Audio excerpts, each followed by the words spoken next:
At DSW, we ask the important questions, like, what shoes are you going to wear? Whether you're prepping for wedding season, festival season, or just planning the ultimate vacay, the right shoes can make or break an RSVP. So own the moment. You've got big plans, and we've got just the shoes, at the perfect price, of course. Get ready to get ready with Designer Shoe Warehouse. Head to your DSW store or dsw.com today and let us surprise you. Hey everybody, welcome to Fresh Takes from What Fresh Hell Laughing in the Face of Motherhood. This is Amy, and today I'm talking to Jessica McCabe. She is the creator of the YouTube channel How to ADHD, where she shares fun, relatable, and research-based educational content about ADHD and neurodiversity with her 2 million followers. Her content helps listeners understand and accept their unique brains while getting tips and tricks to help navigate life with ADHD. Today, Jessica is here to talk with us about her new book, How to ADHD, An Insider's Guide to Working with Your Brain, Not Against It. Welcome, Jessica. Thank you. I'm really excited to be here. This is a great podcast. Thank you. All right, so we're going to start with the Insider's Guide part. You are somebody who really knows whereof they speak about ADHD, and tell us about that. Yeah, so I know about ADHD from all of the angles. I have it. I have family members with it. I have a partner with it. I have talked to many people in my community who have it, spoken with ADHD experts, read all the research papers. At this point, I think it's safe to say I understand ADHD quite well, but I didn't always. Tell us about that. You were first diagnosed at 12, but that was only kind of the beginning of the story. That was the very beginning, yeah. So I was a scattered kid. I lost jackets all the time. My mom said I would lose my head if it wasn't attached. I was daydreamy, stared out the window, would lose myself in books. I didn't really know how to fit in with my peers. But, you know, I was a smart kid. I did well in school and nobody was really worried until I went to middle school. And suddenly I was responsible for bringing my own books to class and remembering to do my homework and my locker combination and stuff. And things started to fall apart. And at that point is when I got diagnosed. But it wasn't until I was 32 years old, so 20 years later, that I actually started to understand my diagnosis. What I was told, and my understanding was that I had trouble focusing and these medication would help me focus. I thought everything else was my fault. All my difficulty with planning and prioritizing and sustaining effort toward long-term goals and my emotion dysregulation, like all of that stuff, I thought was just me being a terrible human and not trying hard enough. And I just needed to find the right organizational system or the right self-help book, and then I could reach my potential, right? Or I just needed to put in more effort. I needed to try harder.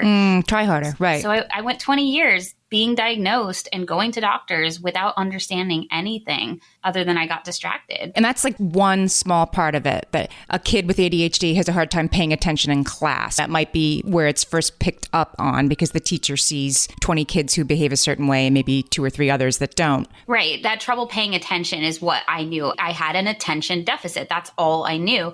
And even that aspect of it, I was wrong about. Like, I didn't understand that because it's not actually an attention deficit. What it is, it's difficulty regulating your attention. And I didn't understand that. So I didn't really take my ADD, is what I was diagnosed with originally. I didn't take it that seriously because the one symptom that I supposedly had, like, I knew I could focus when something was engaging to me. Like, I could focus just fine. So like, even that just didn't feel like that big a deal. And now I understand, no, that attention regulation is the issue. It's difficulty like you might be able to pay attention really well to some things, but it's that you don't get to choose which things you're going to pay attention to. So there were times where I would pour myself into a project and do a really, really good job because it was engaging to me. It was exciting to me. And so then the times that I couldn't focus, I blamed myself. Just knowing that that comes from the same place, that distractibility comes from the same place as that hyperfocus. It's difficulty regulating attention. You said something in the book that I had never heard it put this way before, that ADHD is like a door that's always open. It has helped me so much over my time parenting a kid with ADHD to understand that, again, it's not a deficit of attention, it's a surfeit of attention. There's too much. I don't have ADHD, but I have the same, like if there's a bird tweeting outside, I can't concentrate on what I'm doing. I can't just sort of tune that out like somebody else might be able to. And again, that's not a deficit of character, that's brain wiring. Right. Our brains don't filter out sensory input the same way that a neurotypical brain might, where a neurotypical brain might do some of that automatically. We have to do it manually. We have to manually shut the door. We have to manually put headphones on and, do things to help ourselves focus or take medication so that our brains can do a little bit more of that automatically for us. Right in the beginning of the book, you talk about the word disability. as applied to ADHD, and that some people might want to use that word, not want to use that word, that you are very much in favor of using that word and that terminology. Yeah, disability is not a bad word. It's something that is heavily stigmatized, just like ADHD is heavily stigmatized. But all it means is that you are experiencing an impairment in one or more life activities. So that can include focusing, that include working, it can include walking, it can include all these different things, right? And so it's important to understand that there's a reason that we use this term, which is there are protections that come along with it. The Americans with Disabilities Act protects people with disabilities from discrimination in the workplace. We are allowed and we are entitled to accommodations, reasonable accommodations in the workplace, and that's actually really important. And so it felt really weird for me to use the term, both because of the stigma against it, but also because, like, am I disabled? Like, is this a disability? I felt kind of like I wasn't disabled enough to claim that. But then when I look back at my struggles, do I have trouble completing projects? Like, yeah, like looking back at my life, it's a whole mess of projects I've started and abandoned. I dropped out of community college. I didn't finish massage school. Like, I just clearly there is an impairment there, but in the moment, it just doesn't feel like that big a deal, right? Like, I got distracted, like it's funny, it's quirky, it's cute, but no, it's actually quite disabling. And there's this internalized ableism, as you said, that gets in your own way of saying, like, yes, this is something that I'm entitled to these protections around. It's counterproductive. It made a lot of sense to me. Yeah, there's this idea that, like, I shouldn't need this. I should be able to do without this. And I think with ADHD, that's exacerbated for two reasons. One is what's called an unseen disability. You can't look at it. You can't touch it. You can't measure it on a chart. Like, you can't pee on a pregnancy stick and be like, oh, it's positive, right? Like, you can't see it. So that's part of it. It can be hard to remember that invisible does not mean imaginary. We're not making this up. This is a real struggle. But the other aspect of it is that we're not always struggling, right? Like, if something is engaging to our brains, we might actually do really well with it. We might outperform our peers with something. And that variability makes it really hard. Kind of like it's hard for an ambulatory wheelchair user to be taken seriously sometimes. If they don't always need the wheelchair, then it can seem like, oh, this is a matter of willpower. Like, you don't necessarily need this thing, because sometimes you don't. Whereas I'm short, right? Like, I'm 5'3". I will always need a step stool if I'm going to reach the top shelf. Like, always. I'm not going to, like, be tall one day and short the next day. That's not going to happen. I always need this thing. So it's a little easier to accept that I need that help. But yeah, between internalized ableism of, like, you're somehow morally superior if you don't struggle with these things. And then that, like, sometimes I don't struggle with these things. It's really hard to accept it. And you made the point in the book that you get used to things being hard when you're somebody with ADHD. You don't have all the support, or you're not utilizing all the support you could. You just think that you are going through some of the things you say in this book. Oh, I'm just irresponsible. I'm just careless. I'm just messy. I'm just not trying hard enough, right? And you take on all of those things. Right, because you don't know what it's like for other people. You see your exterior and you see other people's exterior, but you don't know what it's like in their brain. You don't know that, like, when they want to sit down and do homework, they can just choose to do that. And it's really tough. You're comparing your interior to other people's exterior, and it doesn't work. It's really hard to tell. So a lot of people who take meds for the first time are like, is this what it's like for everybody else? I've been playing on hard mode and didn't even realize it, because it is your normal. Yes, it makes so much sense to me. And it's very helpful as a parent to understand that that's part of it, that they're not going to necessarily tell you this is really hard for me, because they don't know that that's not a human experience. It's a personal experience. How would they know to tell you that? Right. And so what I try to tell parents is, like, if your kid is struggling, there's a reason they're struggling. If they're not doing what you are asking them to do, like, there might be an impairment there. There might be something getting in the way. It can look intentional, but I have spoken to so many people with ADHD, and almost all of them are trying so much harder than their neurotypical peers. And the only time that they're not trying is when they've gotten so discouraged, they've given up.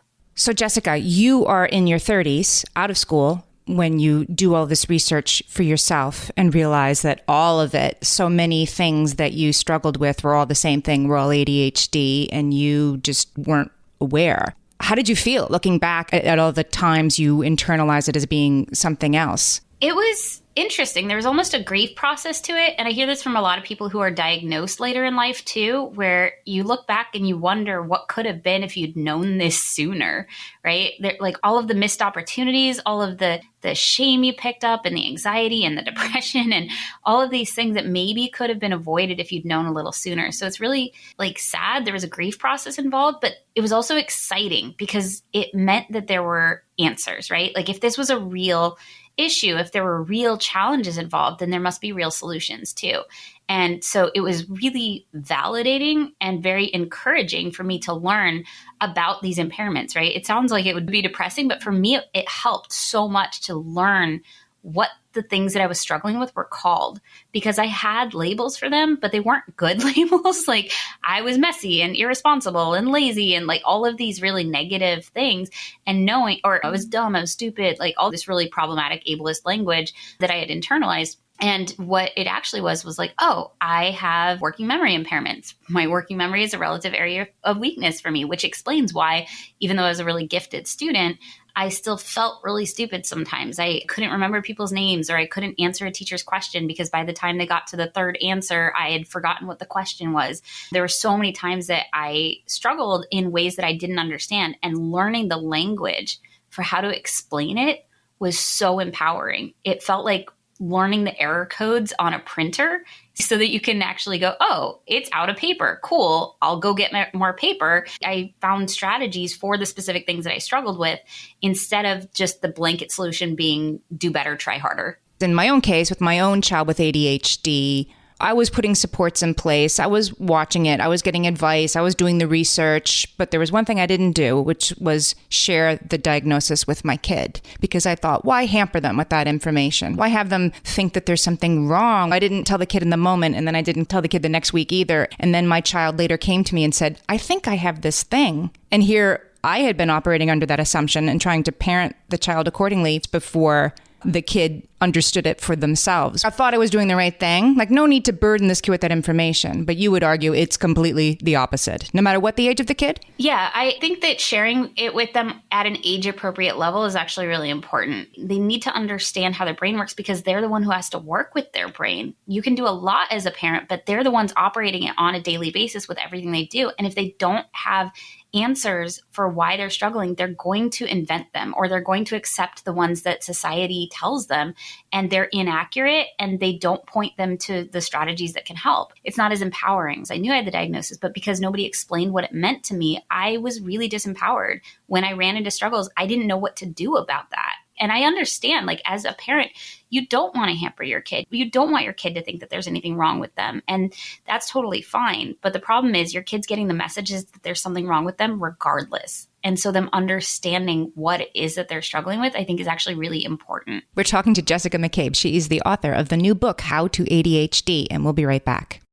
Hellions, it's time for some spring cleaning, and I don't just mean the coat closets. Doing your financial spring cleaning can actually be super easy when you let Monarch do your financial spring cleaning for you. One dashboard that gets your entire financial life organized. No more clutter, no more mess, no more logins scattered everywhere, just accounts, investments, property, and more, all in one place. Get your first year of Monarch for half off, just $50 with promo code FRESH. Monarch allows you to look not only at what you've already spent, but also to plan for the future. With Monarch, you can set savings goals, plan for big purchases, and notice spending trends before they become a problem. I can generate cash flow reports that show me what we spent this quarter, this month, what we're probably going to spend next month, and feel prepared, organized, and knowing how to plan for the future. No more surprises and a lot more clarity. Try Monarch. Use code FRESH at monarch.com to get your first year half off at just $50. That's 50% off your first year at monarch.com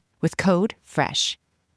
Amy, let me tell you about a magical place that is so exactly designed to be enclosed space, year-round fun for the whole family that I bet you already know what I'm going to say before I even say the name. Let's say it together on 3. 1, 2, 3. Great Wolf Lodge. You got it, Amy. My kids loved Great Wolf Lodge when we went. You probably already know that it has a huge indoor water park with a wave pool, lazy river, a bunch of massive water slides. But then your pack can hit the other attractions because, wait there's more. Great Wolf Lodge has adventure-packed attractions like Magi Quest, a live-action game kids can play throughout the lodge, plus the Northern Lights Arcade. Spent some quality time there, so your kid who loves the lazy river and your kid who loves fantasy games will both have a great time. Great Wolf Lodge also offers great dining options and complimentary daily events like nightly dance parties, all under one roof. Unpack the car once and you're settled in to have fun. And with 22 lodges across the country, you're always a short drive away from adventure. We've both had such great times at Great Wolf Lodge, so bring your pack together at a lodge near you. Learn more at greatwolf.com and strengthen the pack. So Jessica, I wanted to talk about the very unique perspective you can offer to everyone listening, which is the idea of not parenting a kid with ADHD, but parenting as someone with ADHD and how that affects your parenting.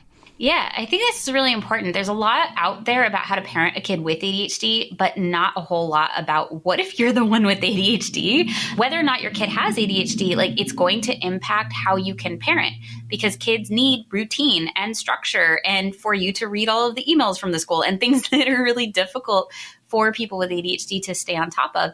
And if you're also being told, hey, do this to support your child who has ADHD, like set up routines and set up systems and do all of these things. It's really easy to end up with a lot of shame around the fact that you know what would help your kid and you can't do it. Like you're failing, quote unquote, failing as a mom or as a parent because you're not doing the things that your kid needs. Well, we have a brain that makes it hard to do that even for ourselves. And so once you add another person into the mix, a tiny human into the mix, it gets even harder. So I'm just at the very beginning of that because I am currently 7 months pregnant, but already there's so much that I'm expected to stay on top of and keep track of. And doctors are like, oh yeah, just do this and this and this. And I'm like, okay, I'll just do that. I have to remember to take prenatals and I have to set up my appointments and go to my appointments and avoid eating certain things and not take Advil. And like, there's just already a litany of things that you have to do to be a quote unquote good mom that are really difficult. The self-care has to be better. I have to go to the dentist regularly and I have to make sure that I'm brushing my teeth all the time. There's just so much that I already feel the pressure that I need to do that it's already a challenge. And then if it turns out that my child has ADHD and needs extra supports, that's going to be a whole other level. But one of the things that I did immediately was I talked to my partner about this and I'm like, look, I get that a lot of times the executive function stuff falls on women. We have to manage everybody's schedules and carpools and be the one to respond to all the emails and figure out childcare and all of this stuff falls to women really early on. Even during pregnancy, I'm like, cool, I have to be the one to find the doctor and the childcare and the doula and the everything, right? And I had to talk to my partner and say, I don't have the executive function for this. I need this to be a joint effort. And so we've been really intentional in talking through where are your strengths, where are my strengths, what are you going to handle and what am I going to handle? And figuring out those areas of responsibility has been really important for us because I don't have the executive function to do what society expects of women. That's not even getting into the fact that like it's not fair that if you have, right. If you're both whether it should, right. If you both have full-time jobs, like it shouldn't fall to the woman anyway. But I see how easily it happens because you're the one who's pregnant. So I told my partner at one time, like when he wasn't doing the thing that he was supposed to do and I had to do it or I had to take over. And I looked at him and I was like, it's not optional for me. It's not optional for me because I'm the one carrying this child, right? Like the buck stops at me. I need it to not be optional for you either. I need this to be as serious for both of us because I can't opt out. I can't not carry my child around inside my belly today. So I need you to do your part. I need you to support. And it's been tough. And it's also been frustrating for him because he's seen that he gets left out of a lot of things. If I'm the one who emails for childcare and I say, hey, my partner and I are looking, here's his email address. I copy him on it. They only respond to me. It's almost by default, right? The default parent, right. Right. And if you have ADHD and you are the default parent, that's really tough because even if you ask for help, you are still carrying the mental load and you are still responsible for the executive functioning for the entire family. And that's hard. And something else I think is hard for every default parent is that there is so much, right? There is just a barrage of stuff you're supposed to be worrying about, particularly when you're pregnant and the baby's little. It just feels Like, what am I forgetting right now, right? That's true for all of us. The advice that we try to give in this podcast is to separate out the wheat from the chaff and like, this is important, this is not important right now, this can wait, this is really a decision, this is really not a thing. But you are constantly decision treeing, no, you know what, I'm going to let them have some gummy bears today, who cares? And there's just constant decision making happening. And yeah, it's hard for everybody. And that's hard when you have ADHD because you have difficulty prioritizing, right? And you also like, there's memory issues involved, like working memory, there's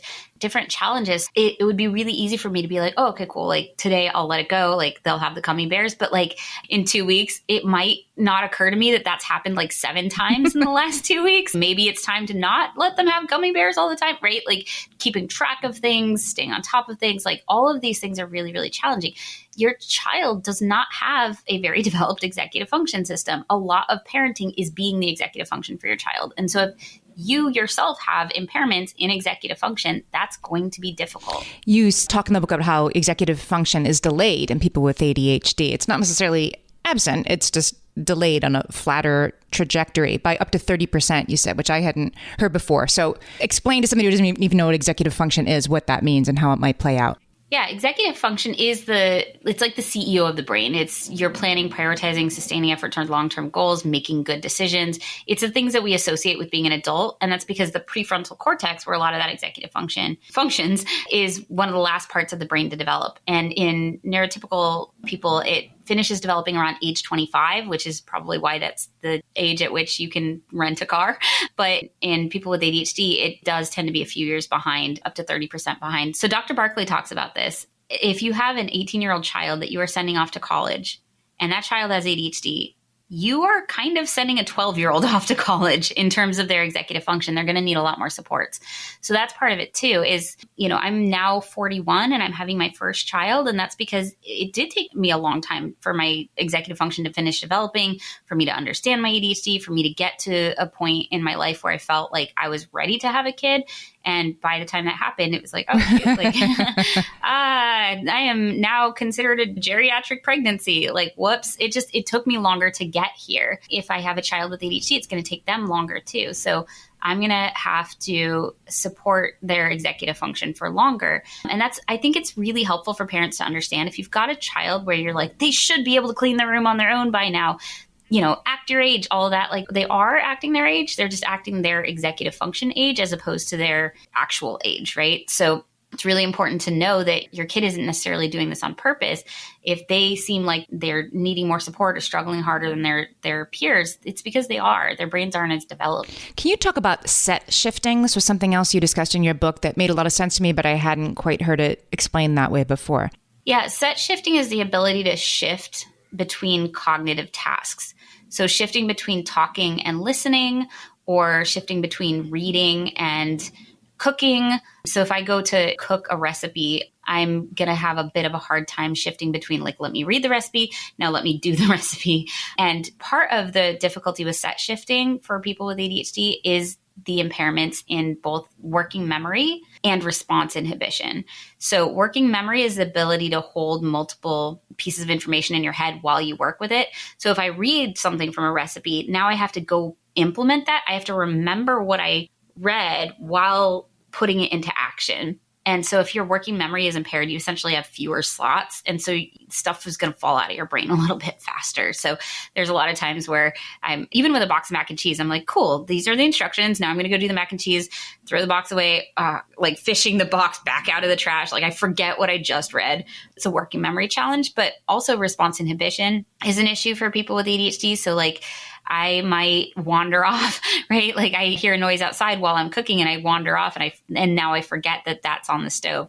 So there's a bunch of different executive functions that are impaired in ADHD and they can kind of work together to create further impairments. So if you have impaired working memory and impaired response inhibition, like your ability to quickly and accurately switch between cognitive tasks is also going to be impaired. I want to make sure we have plenty of time to talk about solutions and what does work and how you can help your kid or yourself with ADHD. And one of the first ones I wanted to underline is that people with ADHD, I'm quoting from your book right now, people with ADHD often work better and faster when they're not forcing themselves to do things in the right way, right in quotes being the neurotypical way. This is really important as a parent and a lesson I had to learn again and again, that a kid who is like going up 2 steps and down 2 steps and up 2 steps and down 2 steps while you're saying, don't forget, you need your baseball mitt, and then we're going to Aunt Carol, stand still and listen to me by looking at me and acting like you're listening to me, is how I, a neurotypical person, think my child should focus and pay attention to what I'm saying, when of course, what I learned over time is, if I really want the person to hear what I'm saying, let them go up the step and down the step and up the step and down the step. But by doing that, they're actually listening better, not worse. Yeah, it's so counterintuitive, but part of it is our brains are chronically understimulated. And so sometimes we need that extra level of stimulation in order to be able to be present and focus. And so that can look like using a fidget toy. It can look like moving while somebody's talking to us. And it's very counterintuitive. Like you said, as a neurotypical person, your idea of what somebody paying attention is them standing still, looking at you, paying attention, because if they are moving around too much, then they must be paying attention to that. Whereas somebody with ADHD often needs to be doing something else in order to be able to pay attention to you. And so a lot of, I think, parenting a child with ADHD, or even working with your own ADHD, is letting go a little bit of what you think should work and paying attention to what does work. And it's so important because kids who are earlier on this journey, or who go to a school where the teachers don't understand it, they're going to spend a lot of time trying to sit still with their hands folded. And you can do that, right? But then that's all you're doing. Then you're definitely not listening to the quiz for next week. Right, because you're using working memory slots, which again, we already have fewer slots to begin with, a lot of us, but you're using some of those to remember, sit still, make eye contact. Like you're trying to remember to do these things that don't come naturally to you. And so then it actually does make it harder to learn. It makes it a lot harder. So there's a lot that we can do. But one of the things that I love, if you have a child with ADHD, or if you have ADHD, or especially if both are true, is implementing what's called universal design. Setting up an environment in a way that it's going to be functional for the least functional person in the household. Ideally, putting labels on things is going to help. The people who do need that label, that's going to make that area more accessible to them, while also making it easier for everybody else. We're talking to Jessica McCabe. Her new book is How to ADHD, and we'll be right back. All my kids learned to swim when they were little. It was super important to me that they be confident and safe in the water. There was only one problem with that: taking them to swim lessons. I mean, the pools were freezing. There were always cranky adults doing laps right there. And it was definitely not, for any of us, what you would call fun. Amy, heard. But now there's Goldfish Swim School. Goldfish takes a really thoughtful approach to swim lessons, combining research-based teaching with a warm, kid-friendly environment that actually helps kids thrive in the water. Every detail at Goldfish is thoughtfully designed to create a golden experience, from shiver-free, warm indoor pools to comfy waiting areas for parents to professionally trained lifeguards on deck. Goldfish uses an approach called the science of swim play, which combines guided play with proven teaching techniques to help kids learn to swim, build water safety skills, and gain confidence, all at their own pace. Lessons are designed to meet kids exactly where they're at. If you've been thinking about swim lessons or just wondering where to start, this is a great opportunity. Right now, Goldfish Swim School is offering a waived membership plus your child's first lesson free at participating locations. Just visit goldfishswimschool.com/free to find a location near you and enroll using promo code FREE. That's goldfishswimschool.com/free, promo code FREE. Amy, when I'm having a good hair day, it usually makes my whole day better. And that's why on every day, I'm taking Nutrafol. Nutrafol is the #1 dermatologist-recommended hair growth supplement brand. And it's the #1 hair growth supplement brand personally used by dermatologists. Nutrafol's hair growth supplements are peer-reviewed, NSF certified for sport, and clinically tested. Nutrafol offers multiple formulas for men and women, tailored to different life stages and lifestyle factors, so you get support that's actually right for you. Adding Nutrafol to your daily routine is easy. Order online, no prescription needed, with automated deliveries and free shipping to keep you on track. Let your hair be one less thing to worry about. See visibly thicker, stronger, faster-growing hair in 3 to 6 months with Nutrafol. For a limited time, Nutrafol is offering our listeners $10 off your first month subscription and free shipping when you visit Nutrafol.com and enter promo code LAUGHING. That's Nutrafol.com, spelled Nutrafol.com, promo code LAUGHING. Jessica, I want to make sure we have lots of time to talk about strategies that work and toolbox, because your book is so full of those things. And it seems to me that what makes this book a little bit different than some of the other ADHD books I've read or people that we've interviewed is that this is for the person with ADHD, strategies that they can apply to themselves. And then, of course, as a parent also, if that applies. Yeah. As I did my YouTube channel, there were two things I was trying to figure out. What is going on? Like, why am I struggling with this stuff? And what do I do about it? And so that's what this book is. It's why are we struggling with these things? And then what do we do about it? So every chapter has a toolbox section with 4 or 5 main tools for tackling whatever that chapter is about: how to motivate your brain, how to sleep, how to executive function, how to focus. Every chapter has a toolbox with these main tools and then a bunch of sub strategies that are different ways to implement this tool. I think it was really important to me to do it that way because there are so many strategies out there for ADHD, but I think it's important to understand, like, what type of strategy is this? Because then it gets a little bit less overwhelming. And there's so many things, been going through this book, there are so many things that I circled, like, that's ADHD too? That's really specific behavior. Wow, I didn't know. But it's all part of the same thing. And as you say, like, it's by connecting with others. I'm sure this is why the YouTube channel has grown such a following. It's a community, right? Just like this podcast. Oh my gosh, there are people just like me who feel the same way I do, who struggle with the same things I do. I'm not crazy and I'm not alone. That's exactly it. It's getting all these things that can feel shameful, like, oh, I shouldn't be struggling with this. Like, don't tell anybody. Talking about that in the open and having this community of other people that are also talking about it, it normalizes the struggles, which is really important because these struggles are normal when you have ADHD. Just like there are struggles that are normal when you are a parent. There are struggles that are normal when you have ADHD, but everybody kind of feels like they shouldn't be struggling with that. So it's really empowering to get that out in the open and have these conversations. So I did in my book too, I included quotes from the community about the things that they struggled with, as well as the strategies that worked for them. So you're not only hearing tools and strategies and getting a deeper understanding from me, but also from people in my community as well. Let's talk about some of the strategies that are in the book, because there are so many. And I know a lot of people listening are like, give me some strategies. So tell us a little bit more about that, how you might play that out in your household. So universal design, again, it's things that make it accessible to people who have disabilities, or makes things accessible to the people who struggle the hardest. So like if you imagine curb cutouts, that's really important for people who are in like motorized wheelchairs, because how else are they going to get up and down off of curbs? Having those curb cutouts is really critical for them in terms of making a sidewalk accessible. But it also is really helpful for people who are just wheeling luggage. Like you could get up the curb with your luggage without a curb cutout, but the curb cutout makes it easier. Or riding those dope little electric scooters. Right. Or stroller. Yeah, strollers. Like, yeah, it's those curb cutouts are helpful for everybody, but they're really critical for somebody who's in a wheelchair. Universal design for somebody with ADHD might look like having whiteboards and sticky notes and pens available, having supplies ready and able to be used wherever you might need them.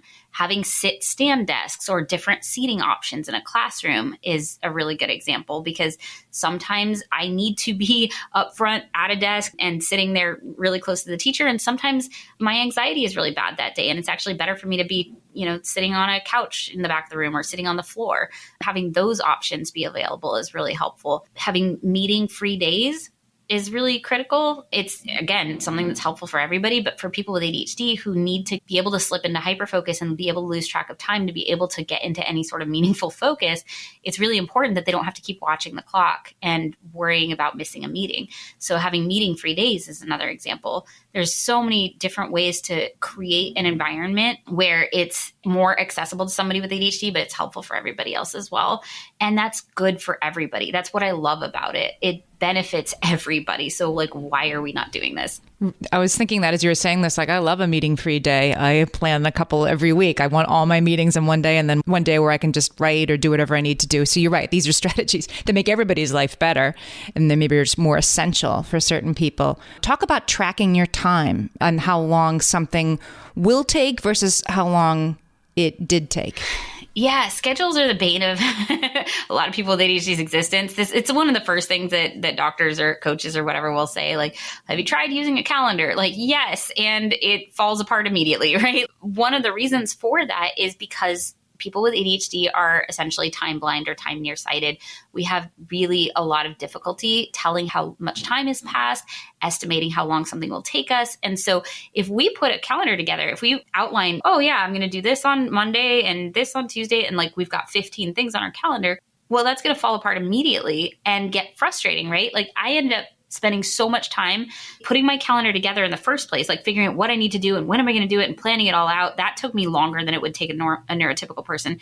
But then I would immediately be off track and immediately feel like I was failing. Well, that's because I didn't know how long things actually took me. Is not a possible schedule to stick to, because that is not how time works. That is not how long these things actually take, me at least. So I was planning for somebody that was maybe neurotypical or even superhuman sometimes. So learning how long things actually take me, not like on a good day when everything's firing on all cylinders and it's urgent and I can pull stuff out of my butt, but like an average day, like how long things take me was really important. And the way that I did that, I got from ADHD coach Eric Tivers. He recommends to really get the use out of this, write a list of some of the really common tasks you do. What do you do on a regular basis? Do you take a shower? Do you walk the dog? Do you get ready and drive to work? Just tasks that you do on a regular basis. Write those down and then write down how long you think that task is going to take you, and then set a count up timer, not a countdown timer, because you want to know exactly how long it takes you. You don't want to just know when the timer goes off. So you set a count up timer, and then you go and do the thing and come back and write down how long it actually took. And that can give you a really good sense of, do you tend to underestimate how long things take? Not usually for people with ADHD. Do you tend to overestimate how long tasks are going to take? And if so, how much do you tend to underestimate how long that task is going to take? And then you can start to plan a little bit better. If you're like usually like 30% off, you usually think that you can get it done in 10 minutes, but it actually takes you 15. Cool. Now you know you need to add an extra 50%. Anytime you're like, your brain convinces you like, oh, this will only take an hour. Cool. Give yourself an hour and a half. And what about reality checks? This was something else I thought was a great tip. It was sort of in terms of the time, like, am I right about this, that packing for vacation will take 20 minutes? Yeah. Part of it is going to somebody else and saying, hey, is this gonna work? Like, is this how time works? Because sometimes they can tell you. Sometimes somebody else can look at your schedule and be like, yeah, that is not gonna work. You didn't leave yourself any buffer time for food, right? Like you planned a 10-hour day and there is no time for lunch. When are you gonna eat? When are you gonna pee? When are you gonna, right? Like getting that reality check from another human can be really, really helpful. And that human can even be somebody with ADHD, because one of the interesting things about ADHD is, for our own stuff, we're pretty impaired. The hot executive function system, which is when emotions come into play, when something's important to you personally, that can kind of skew our ability to function.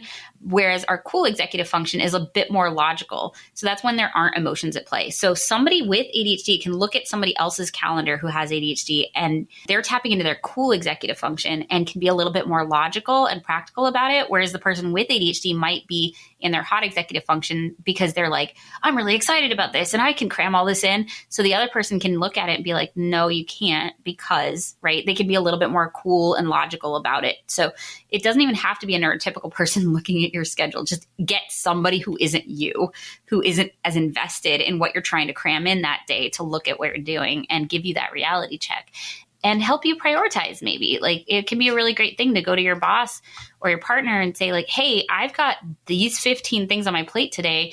I don't think I can do all of them. Can you help me decide which are the top 2 or 3 that I need to focus on?